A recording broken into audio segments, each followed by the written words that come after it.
My name is Jill Cruz. I have a Master of Science degree in Human Nutrition and I'm a certified nutrition specialist. Body Beheld is all about promoting personalized health and nutrition. When you understand your body, it's so much easier to stay inspired and to stick to your goals.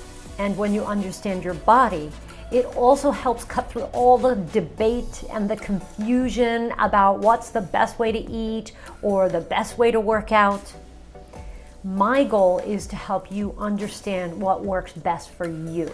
In this video, I'm going to talk more about zone training. I've already done a couple of videos about zone training, but this just goes a bit more deep into the topic. In past videos, I've talked about zone training and using your resting heart rate and your age to determine the 3 zones. There are lots of different philosophies out there and different ways to determine how to calculate your zones. I'm trying to keep it really simple. The method that I'm promoting, nothing against other methods, just seems like the simplest method, is based on 3 zones plus a warm-up, or a warm-up plus 3 zones. And so in this video, I'm just going to show you what that looks like from my heart rate monitor going into Polar Flow, and you can see what it looks like with that data. Whenever I do cardio training, I always start with a 3 to 5 minute warm-up, and then I go into particular zones each time with a specific purpose. So usually I'll start off the week with high intensity interval training where I'm going back and forth between zone 2 and 3, and that's a pretty intense cardio workout. Another day I'll probably do maybe the next day or the day after, I'll do a recovery cardio training, which would be in spending the whole time, 15, 20 minutes, half hour, whatever it is, in zone 1. And then on another day I'll do a moderate activity where I'll be in zone 2 the whole time. And then another day maybe I'll do again some high intensity interval training. So that's already 4 days of cardio. Usually on a 5th day I'll either be in a spin class in the winter, which is not my favorite, but that's really high intensity interval training mostly, or I will go hiking if the weather allows it, which is most of the year. And that's where I'll be out there for 2 hours or so. And it's mostly the zone 1 and 2. And sometimes I shoot up into zone 3. So that I'll show you what that looks like on Polar Flow, what all of those look like on Polar Flow. So you can see here that I did some high intensity interval training, and in Polar Flow, this is the app that I use. I'm training using Polar Beat, and then it automatically syncs to Polar Flow, which is what you're looking at. So you can see here, once I hit about 159, I'm in zone 3. So I'm intervaling between zone 2 into zone 3, and then back down into zone 2, and then up again into zone 3, and I'm intervaling each time. The interval is getting longer in zone 3, but the max I'll do is 2 minutes, 120 seconds in zone 3. And then I'm cooling down here. So this is what high intensity interval training looks like for about 15 minutes. Plus, of course, I had the warm up here, so less than 15 minutes. The great thing about interval training is that it increases, you burn a lot of calories during these types of workouts, and you increase your metabolism for the rest of the day, not just during the workout. And the other benefits are it increases your muscle strength, it increases your speed, which is going to improve your performance in all sports across the board. And it's also great for your cardiovascular health because it forces your heart to adapt to going harder and then slowing down and going harder and slowing down. So it's a great way to do cardio training, usually once or twice a week. It depends on the person, but you don't want to do this every day. So this is a workout in Polar Flow where I'm doing a moderate intensity cardio training on this day. So I warmed up for a bit. Actually, I warmed up pretty quickly this day. And then I stayed in this moderate intensity zone 2 for about 20 minutes or so. This is a moderate intensity workout where you're aiming to build your cardio base, both aerobic and anaerobic. It's zone 2, so you're sandwiched in between the 2 other zones.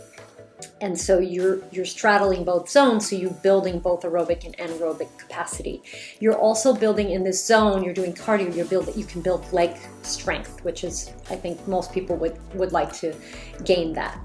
So this is just a sample here of a moderate intensity zone 2 training day. And now on this day, I'm doing what one could call recovery cardio, or a mild intensity. It's basically zone 1. So the colors are a little misleading on the polar flow data, but I'm actually just monitoring my heart rate throughout this, so I know even though it's still yellow, I'm in zone 1, as opposed to the other day where I was doing moderate intensity in yellow, but I was in zone 2. So you have to look at your own resting heart rate and your age to determine these zones. But here I'm aiming to stay with my heart rate around 145. So I did this one for about 20 minutes with a little bit of a warm up here. And this zone 1, even though someone would think, well, why bother? I mean, you're not burning a lot of calories. The aim for this is to build your cardio base, and also to build up basically your endurance. So I'll show you when I did a hike. You can maintain this cardio level for hours. So it's great. You burn a lot of calories and it's fun. You can do fun things. This day I was in the gym on the bike, but it's not for nothing. Training in zone 1 has a lot of benefits, and one thing that can happen is these days a lot of people train in either high intensity interval training or high intensity training, and they're not developing their cardio base down in these lower zones, so they can run really hard and do great in that regard, but then if they need to walk, they're winded. And this is a phenomenon that is happening right now with people who are doing that sort of training. So we want you to work in different zone 1, zone 2, zone 2 and 3, and to mix it up so that you're building a good variety of your cardiac base and your strength. So that's what this is for. This is also for recovery. If you've just been working out really hard the past couple days and you don't want to sit around, but you also don't want to push yourself really hard, then you would do a recovery cardio training in this zone 1. So it has lots of purposes. Okay, on this one, the view is a little bit different because it's not the expanded version. So here, this is a hiking day for me, and you can see up top here, it was for almost basically 3 hours I was hiking. I did 6.39 miles. My average heart rate was 111, so that's way below, that's warm-up zone.